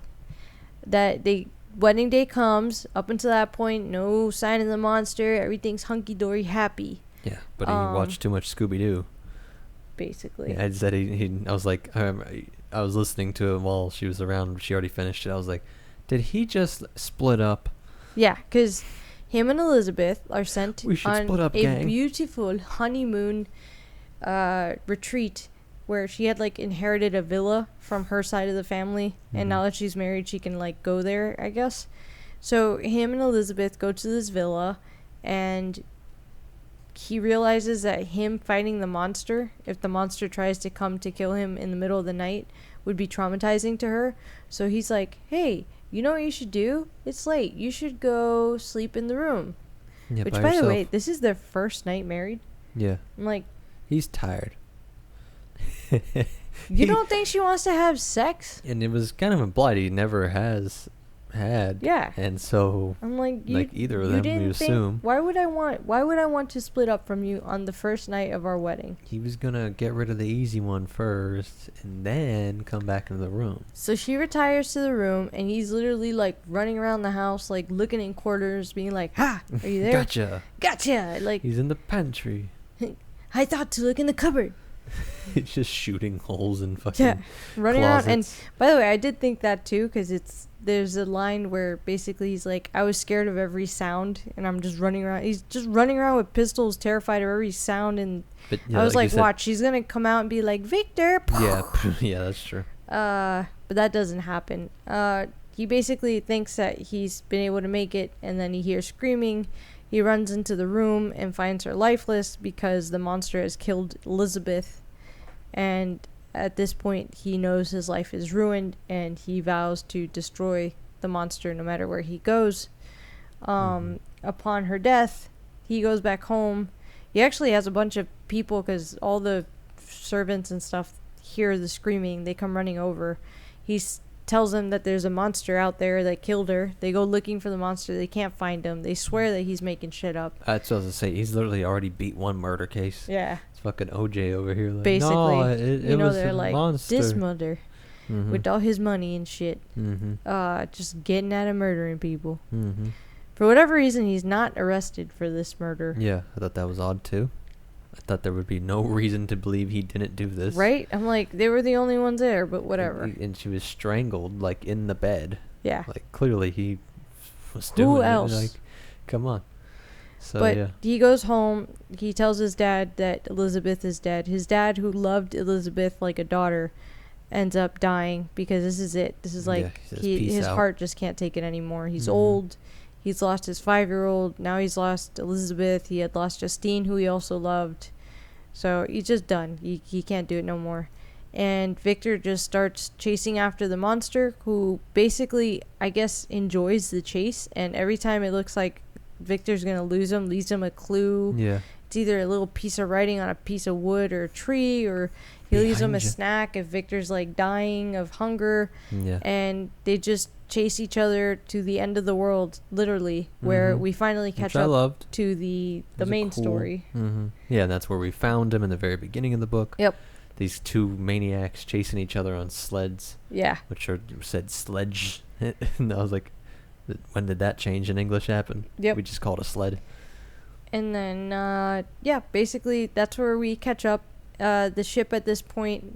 It's taken so long to tell this story that the sailors threaten mutiny, and they're like, it's fucking cold, we're going home. The captain tells Victor this. Victor realizes that his heart can't take going back home, so he dies. Here's your spoiler alert. Basically. That's why I'm like, he just died? Yeah. I'm like, it's the meme. He's like, Garfield just fucking died. Like, he's just fed up. He's just done. Bye. He's just done with the chase. So Victor's like, if you see the monster, kill him. And remember that his words can be like spells, and you can fall under them, and he's very eloquent, and don't fall for his tricks. It's like he's a fucking person. It's weird how he's so articulate. He's literally above the IQ of most humans. But he is a monster. Yeah, basically. Kill him on sight. So dead Victor's in his room by himself, and the captain's writing his letter to his sister, and he's like, what is that? He leaves, and he comes back, and he's like, you won't believe what just happened, as he writes to his sister. I went into the room, and I didn't entirely believe it, other than the letters. I mean, there was a lot of proof this thing existed, but I actually saw the fucking monster. Yeah. And he was standing there, and I let him do an entire monologue to Victor, and I was gonna kill him, but he basically said that he's just gonna ride out into the ice and die by himself, so... Yeah, that's the story of Frankenstein. Yeah. Right? That's... No, that is really... So if someone can tell me the happy... I know, how was that the happy version? Literally Victor's childhood was the happiest part of this entire book. And I guess the happy part is that the brother is going back to his sister. He doesn't die in the North Pole. Yeah. Because he does tell her, I'm heading back to England. Yeah, or a random guy that is not connected to the story. Yeah, so that's whose true. name I do not know. I wanted to bring up that this is... I think what confused me about this book and what's odd, there's little writing critique. Like I said, she takes her liberties with certain things to not think about too much, to keep the plot moving. But it's actually what they call a polemic. Your boy Nietzsche does, I think, Genealogy of Morals. I think the subtext is a polemic. And so basically you're writing against something. And so it says over here that Shelley was a super Christian, like really a real believer her whole life. Nobody really doubts this. All of her diary journals and stuff like that. And that this was actually perhaps written influenced by her husband's atheism. Because it's what's his name? Yeah. So, he's writing and he's in all these circles. People were, I was just looking at some of the stuff, like, that's what I'm a little confused at. She's running in these atheist enlightenment circles. Go back one. Because it says, like, it focuses on the consequences of playing God. Yeah. But he just abandons it, but then don't call it Prometheus. I mean, God, you're, like, the biblical... Yahweh God, or whatever you want to say, sent the flood to kill its creation. So why is it called modern day Prometheus when it's not like I was wondering, a crazy plot twist at the end, I was like, does he pull off making like a whole nother race? And there's just like that would have been a more Promethean. Yeah, because you could say the state that we live in, because you would have been given the tool to create life, and he would have. Yeah, because Prometheus made humanity, and then made the next one, and he would have made. Zeus tasked Prometheus and his brother Epimetheus with creating humans. Don't tell me we're gonna have to read the next one, the remake. No, she doesn't like change it like that, crazy. I don't think there's any like plot changes. It's just easier to read. It just flows better. It's probably quicker with the whole family spying. It's probably sadder because you took off all of the romping childhood. Oh, yeah, my favorite fucking part, I was saying the way that some of these scenes are written. He's such a romantic. It's the Frasier scene. I literally have it. No way, you have it over here? In my notes, I put romping. A tingling, long-lost sense of pleasure often came across me during this journey. Some turn in the road, some new objects suddenly perceived and recognized reminded me of days gone by and were associated with the light-hearted gaiety of boyhood. Here you go. This is the clip I was looking for. I'm going to play a quick... I'm mortally wounded. I'm dying. Poor man was gone. Never again to revisit the scene of my boyhood in Surrey. Romping with my school chums in the fens and spinneys. Just then, the light... He wanted to say that part so much.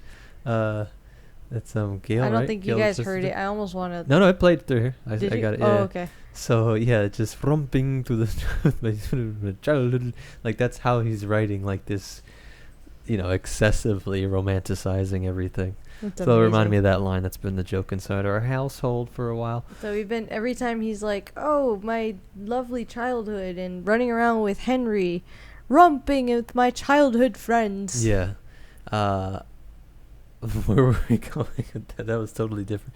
The point is, in the Prometheus myths, there's different versions, but he's the one that made humanity. He was tasked by Zeus to make humanity, but the whole argument, the whole dynamic could be that Prometheus giving us tech when he steals fire from the gods and gives it to humans, he defied Zeus, and so Prometheus gets punished, and humans get punished too sometimes, but in some of the versions.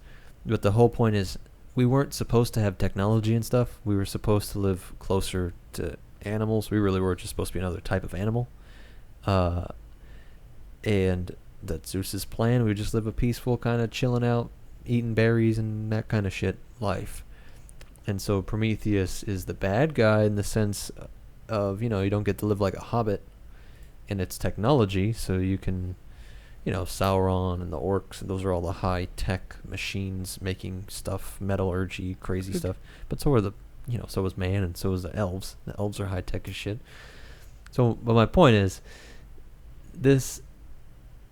Prometheus doesn't kill his creation. Prometheus gets punished forever.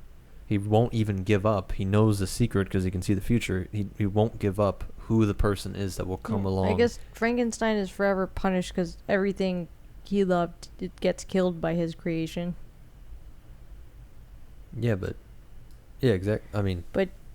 And we don't actually know that the monster is dead. He just claims he's gonna go die... I know, yeah. Yeah, at the very end... in the ice. Yeah. Yeah, Monster Man claims he's gonna go do a But we don't Viking actually funeral. know, can he die? He's gonna set himself on fire. I mean, yeah, I think Oh, he yeah. would die. He I says he's gonna forgot. set himself He's on fire Gonna set up his own pyre. with the boat, I guess. I'm like, where are you getting all this wood from? I In mean, the- he in the seems to North Pole. be able to figure it out. I had no idea he is Frankenstein's monster. But you know what I mean? Like, it's funny that her want to critique all these atheists in her intellectual circle. But I'm like, but the biblical Yahweh makes people from dirt. He makes them from mud, and then he gets mad and he kills them all. And then he just has to live with them. Oh, but you get mad when everybody else makes mud monsters. I'm just joking. Yeah, okay. But I don't understand the joke. I'm just going back to... Yeah, to the golem. Yeah. Yeah, I mean, ironically, that's Jewish folklore too. So, like, they're trying to be like God in a funny way. Like, they're the ones acting like Yahweh and making this mud thing. Like, they were from the mud, and he made us. But I'm like, but Yahweh's the one attacking us and punishing us, and so the equivalent would be Zeus. Like, Zeus is the one that comes down and fucks with humans. And so the whole dynamic was always that Prometheus is actually the ally to humans, and so much so that he's suffering for it, being tortured by Zeus. Yeah. Frankenstein ends up being our ally in that he makes a monster and realizes that was a mistake. And tries to kill it.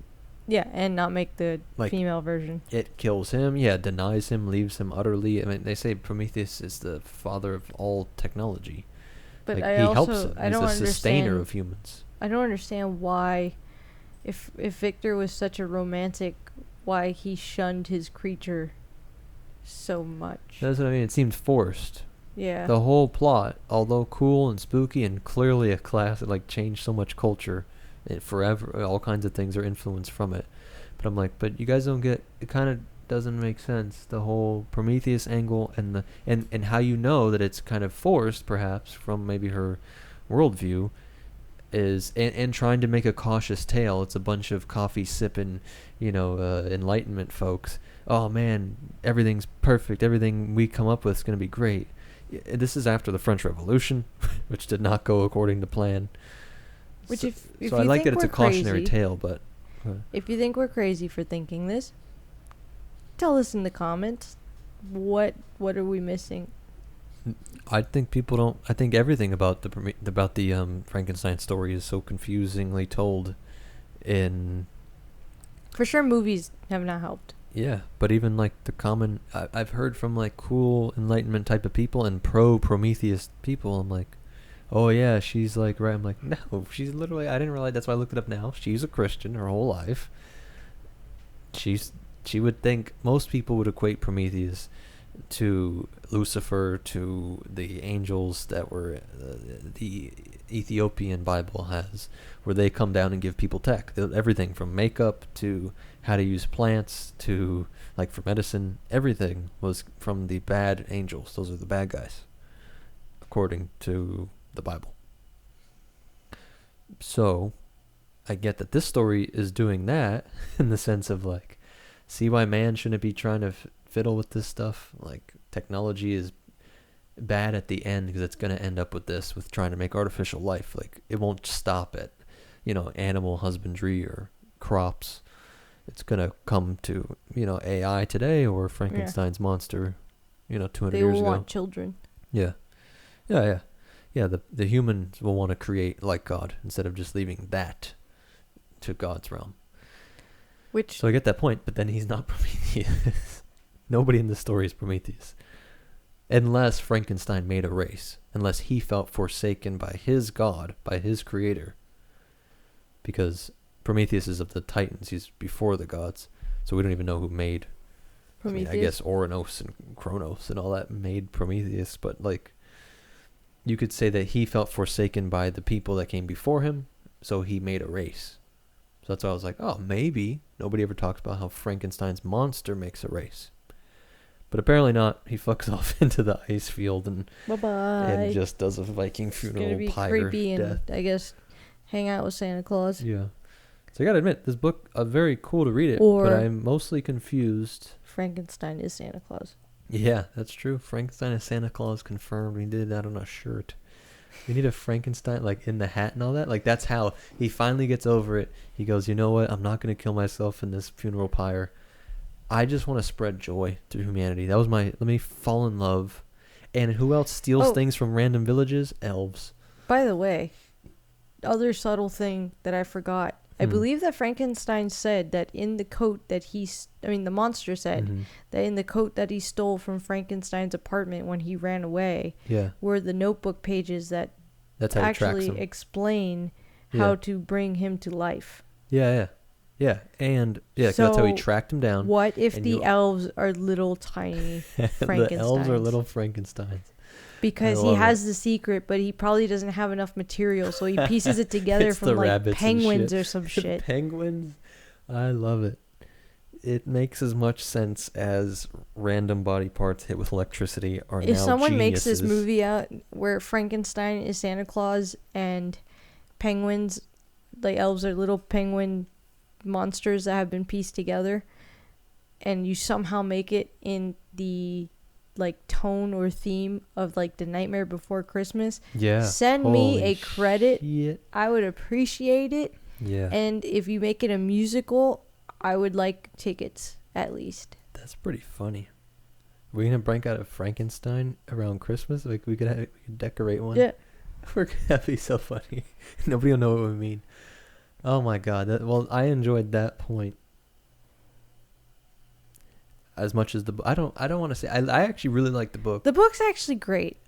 It's like when I you said, think about it too much that it starts to get a little. If you're going in and you just want to enjoy the story and you're okay with reading this type of writing, you're gonna enjoy this book. It's slow at the beginning. It like the first like 40% for me was hard for me to get through. Yeah. Once you get to the actual creation of the monster and the monster gets away, that's when shit actually kicks off, and the book is great from that point on. And if you want to listen to it for free on YouTube, shout out to Nolan Reeds. That thing was amazing. He's an amazing narrator. I'm not. I'll play a little bit. By Mary Shelley. Letter 1. To Mrs. Saville, England. And when he does actual Frankenstein's voice, the actual it's great. monster was so good. I don't know if I'll find Several it. hours But I could tell you. Like, to go instantly to Geneva. Probably Dear were all novels actually, when he showed unparalleled. After the murder of Clerval, I returned to Switzerland, heartbroken and overcome. So that was great. I Yeah. don't want to play too much into that. So Which- check him out. But what's? Can you just look up Van Helsing's Frankenstein? Oh yes, for sure. Like just 2 seconds of And hearing. I mostly brought this up to say that this is a 9-hour and 38-minute listen, but like you said, this could probably be a solid 5-hour. Cool, in and out. Like there's so much Especially if you're used to reading some of the classic literature of this time, you'll be fine. It was honestly, it wasn't a bad read. Yeah. No, I think it's obviously the beginning it's is slow. It just is. great. This is him. Yeah. Let me see. Skip to Are they playing with one of the things I meant to mention before? When it describes his hovel where he's living, I love that he literally is just laying rocks on himself. Yeah. Like he literally just, like a rock cover. He just ducks underneath. He just, I'm going to sleep, putting a rock on my head. Yeah, that's like.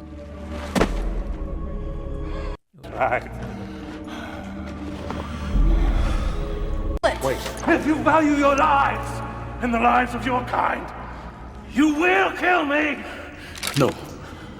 If Dracula finds me, I am the key to my father's machine. That's cool. I like how you're playing with that. You see, and like like I've seen it, but I throughout don't the remember that. entire movie, he's extremely eloquent, and he is this tortured. I feel like they did such an amazing job of capturing this tortured soul that wants only to be accepted and loved, and like he's smart, he's gifted, he's kind.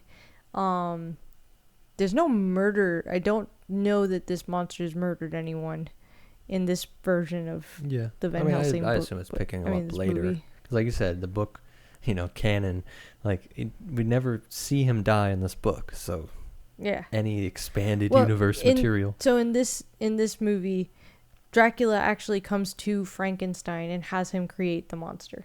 Oh, okay. So like Okay, it so there's a is different not like timeline. Different yeah, this is like a lore. totally different Okay. because I mean I can spoil the movie, but Don't do it. I want to watch it. I won't do it. I won't do it. But I definitely watched that. But it was so long ago.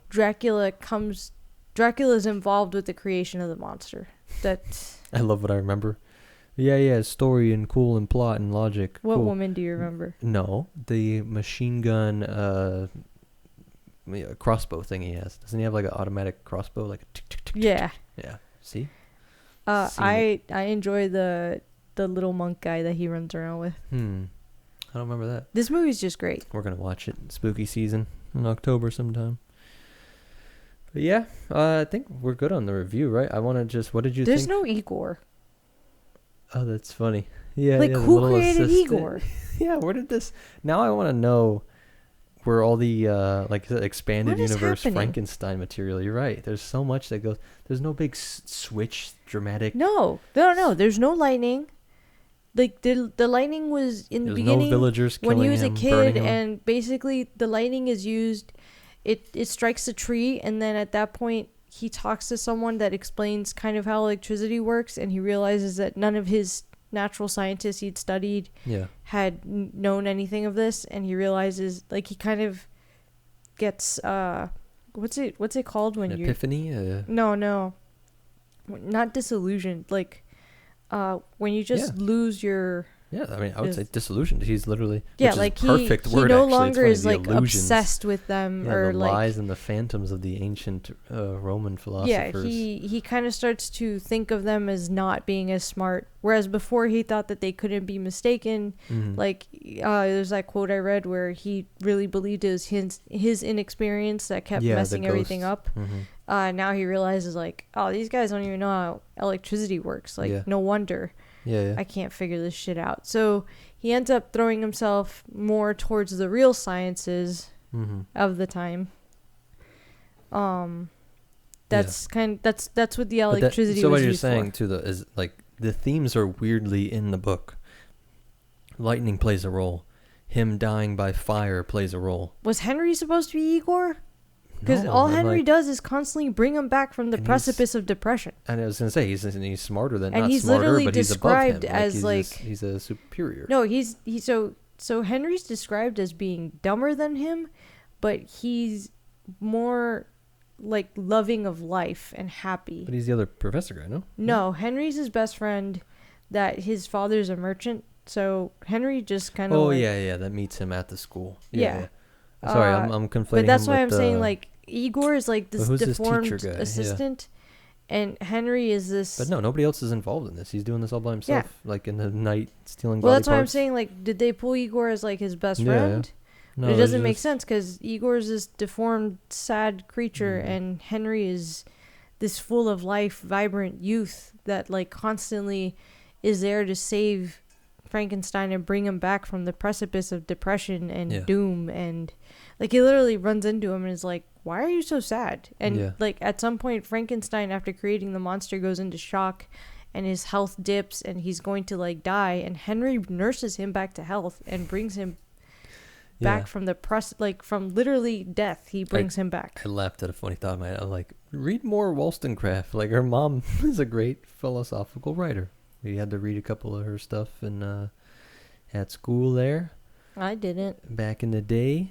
Well, because it's philosophy stuff. But I'm like, she's very well written. Was that in our class or that was a different class? I don't know. We took classes together. It's really cute. How cute. I don't know, but I'm like, I don't mean this. Because like I said, I actually did like this book as a read. Like as an actual. I'm trying to put more thought into it than maybe she's thinking. But I'm like... But then don't write it as so romantic and philosophical and poetic and have themes with Milton and Paradise, like all these different, and Dante. She's evoking as if this has a deep meaning, and yet the myths themselves seem confused. And even like the plot just jumps for convenience sometimes. So I was weirdly, I guess I'm getting to my... Final point, I was weirdly not as impressed with this as I was hoping. I was very excited for this. And it was a little bit of a, okay. I don't think I'm going to think about this book much in the future. Like, wow, that was an impactful book. I think you'll be surprised. But, Yeah? Why? And what do you think? I think that we'll end up, kind of like the way I was able to connect this to Phantom of the Opera, and then... Like, there are so many other, like, even The Hunchback of Notre Dame. There's so many stories where deformity and the questioning of who is the monster. She influenced a ton. That's kind of it, too. Like, so in The Hunchback of Notre Dame, they pose the question, even in, like, the opening song, like, who is the monster and who is the man? So in the case of, like, Frankenstein and the monster, you could... do he's more kind of nice. a reading where like who is the monster and who is the man truly when looking at these souls and characters of these creatures, where Frankenstein abandons this creature just born into this world, and this creature is forced to murder and run away and is attacked, and like that's why he's able to win people over. It's not that he's casting his spells, that you're really hearing the story of this creature. And he's genuine, like, to some degree. But then don't call it Prometheus. But you can also play devil's advocate and say, is he just nice because he's just in a nice mood? What? No, I don't think so. I think most normal humans would go more nuts than he went. So don't call it Prometheus. So your whole mythological tone is strange, like he's a fallen angel and all this jazz. And then you need to also give more explanation into why he is such an empathetic genius, sweet soul, when he's just butchered parts hit with electricity. Like, so man did make, like, how is this it's just so confusing on understanding what the message is, because she's a Christian and it's a warning against man's hubris, thinking we can do stuff. Apparently we can make more intelligent, empathetic, amazing, nice people. And we're the actual bad guys. Us created by God are the actual nasty shits. Not all of us. There's the, what's her name that went to death? Elizabeth but and Justine. It's a minority. Even Elizabeth, like. And culture in general, and humanity is more violent. he should just keep pumping out Frankenstein's monster. Like, what is your actual message? Are you against? They just look ugly. They're literally biologically superior. They're more athletic, and they're more intellectually superior. So I don't actually get the message here. What are you? You good? Yeah. I think I'm good. All right, we're good. Let us know in the comment, all that stuff, like and subscribe, and all that stuff. But we'll see you in the next one. Yeah. Bye. Oh wait. What? No, go ahead. What are we gonna read next? I don't know. That's what I was gonna say too. I don't know what we're gonna read. We'll think about it. We'll surprise you guys. We'll let y'all know. Yeah. All right. Bye. Bye.